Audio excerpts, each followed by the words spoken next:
Dear Patriots, before the news starts, please subscribe to our patriotic channel by clicking the subscribe button. Give us a thumbs up to this video. Don't forget to leave your opinion below in the comments section. Share the news on Facebook and Twitter so you friends see it. Thank you. Libs got shocking answer when they asked Jimmy Carter about removing Confederate statues. As even many Democrats are willing to admit, former peanut farmer and governor of Georgia Jimmy Carter was a total flop as U.S. president during his single term in office in the late 70s.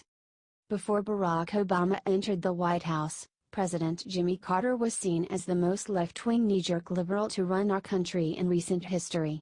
However, a liberal reporter recently got a very big surprise when she asked Carter questions about important topics affecting our country, and got answers very different from the predictable liberal ones she had been expecting.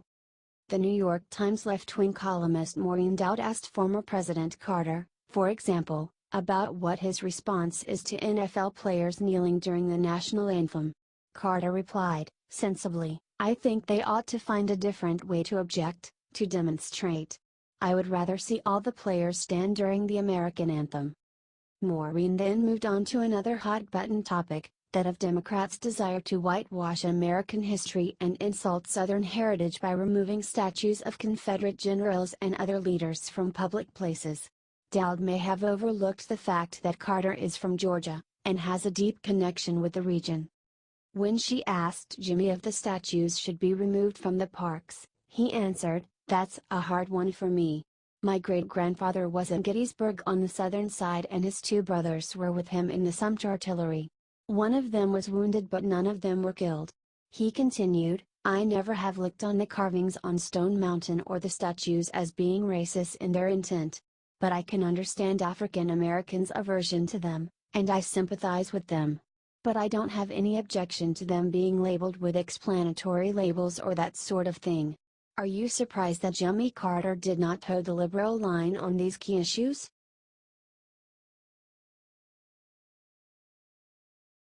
Meghan McCain just gave Pelosi the look of death after one stupid thing she said. It's priceless. ABC's deeply biased liberal political talk show The View has a long history of using soft Republicans to serve as the token conservative on the show, useful only as punching bags by the show's army of leftist hosts, including Joy Behar and Whoopi Goldberg. Some people suspected that with Meghan McCain joining the show in that slot it would be much the same, given who Meghan's father is. However, Meghan has proven to be a sharp opponent for her liberal co-hosts and for the slow-witted Democrats that they bring on the program as guests. This was in evidence recently when legendary Democratic House Minority Leader Nancy Pelosi came on The View, clearly with the anticipation that it would be friendly territory for her. However, she was so surprisingly pressed on how the Democratic Party has become deeply divided.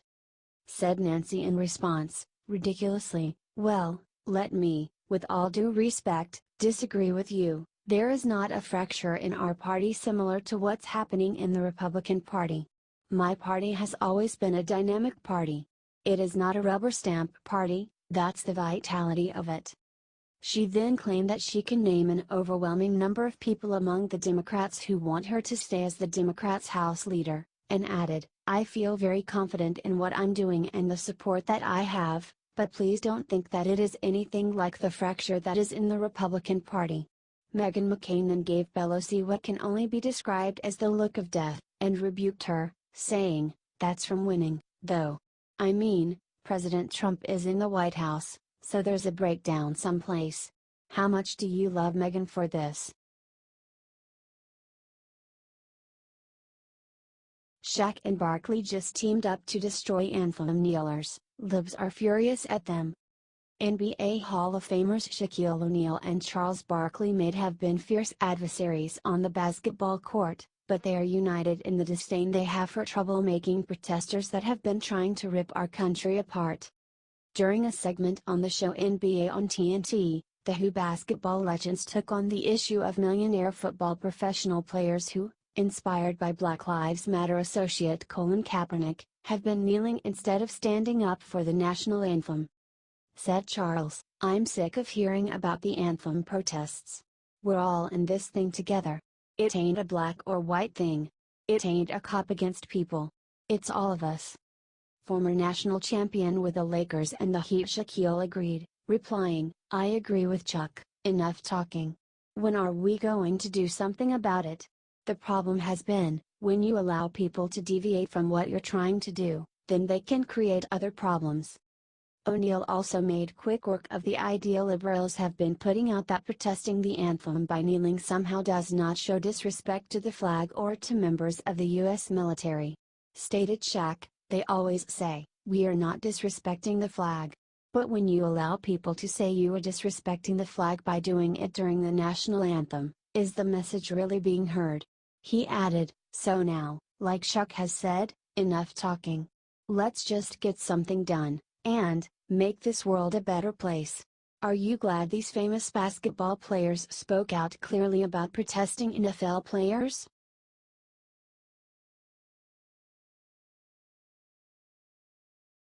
Breaking the worst, Reno of them all might challenge Trump in 2020, it's awful. There has been a great deal of chatter about whether any Republican politician or public figure will have the courage to make a run for the presidency in 2020 with Donald Trump as the incumbent. So far, the only Republican to have started down this path is Senator Jeff Flake of Arizona. This is surprising since, instead of facing his challenger like a man, anti-Trump Senator Flake decided to announce already this year that he was not going to run for Senate re-election in 2018. Senator Flake decided to include many insults about Republican President Donald Trump in his resignation speech, which pleased liberals. Now he is making left-wingers and the Republican Never Trump contingent even happier by hinting that he will be challenging Trump for the GOP nomination in 2020. In classic Shermanesque Washington politician fashion, Flake suggested he will be running by specifically denying that he has any plans on running. Stated Flake on ABC's This Week about speculation that he will be challenging Trump, "I don't rule anything out, but it's not in my plans." He added, "Like I said, I haven't thought that deeply about it. But I do believe if the president is running for re-election, if he continues on the path that he's on, that's going to leave a huge swath of voters looking for something else." Flake then spent more time criticizing Trump for the fact that older white men like him, saying, "When you look at the lack of diversity, sometimes, and it depends on where you are, obviously, but by and large, we're appealing to older white men, and there are just a limited number of them, and anger and resentment are not a governing philosophy." Do you think Flake will end up being too scared to run against Trump in 2020?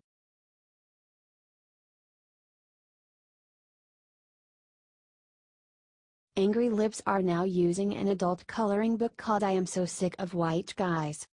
One of the stupidest trends right now among liberal adults, particularly in coastal cities, is buying adult coloring books and coloring in them with crayons or colored pencils as though they were still children. Many leftists have promoted this activity to help people who were triggered by the fact that male Donald Trump defeated female Hillary Clinton in the 2016 presidential election. It clearly seems as though many still have not gotten over that.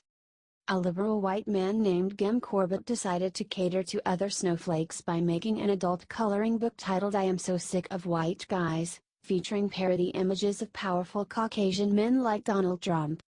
Said Corbett why he made the coloring book, "It came completely out of me screaming at my TV, and the way the GOP is taking the country off in a totally different direction. I'm just a concerned citizen." He added about the book, which is for sale on Amazon for $10, "For us, this is a humorous coping mechanism. I am very frustrated and sad. But we want to make sure people understand this is not a vehicle of intolerance or hate. We are not trying to get people to hate white guys. We need people to have good coping mechanisms." He went on, "Look, I'm a white guy, there's a lot of white guys like me, and this idea of white privilege is a real thing. Do you think it's okay to be a white guy?"